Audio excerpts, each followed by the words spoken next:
Welcome back to our channel. In today's video, we will guide you through the process of viewing others' stories in Snapchat.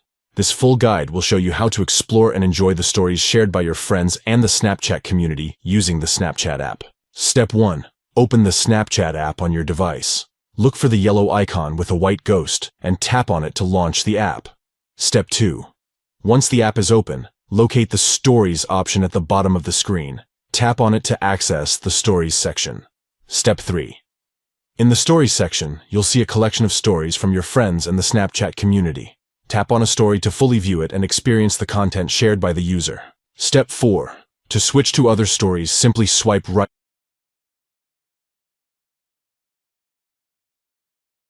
or left on your screen. Swipe right to move to the next story and left to go back to the previous story. By following these simple steps, you can easily view others' stories in Snapchat, allowing you to stay connected with your friends and get inspired by the diverse content shared on the platform. If you found this video helpful, please give it a thumbs up and consider subscribing to our channel for more informative tutorials and guides. Thank you for watching, and we'll catch you in the next video.